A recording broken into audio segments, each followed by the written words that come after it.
When I was quite young, in my early 20s, I had an apartment and across the hall lived a very beautiful girl who was married and had a young child. We became friendly and talked together a lot, but never about her husband who was a big, tall man who scowled at me every time I saw him. He was defiantly not someone I wanted to become friendly with. As they lived across the hall, I could hear their frequent, loud arguments. She apparently was terrified of him. If we were together when he came home, she would quickly get up and leave without even saying goodbye. One day she was found outside, I'm not sure where, and she had been murdered. I was horrified and upset, and the next day as I was leaving my building, I ran into her husband.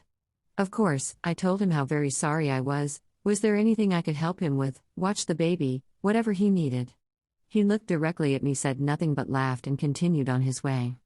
His look was so cold and hard that I knew deep down that he had been her murderer. I moved within a month and never found out if he had been arrested or not.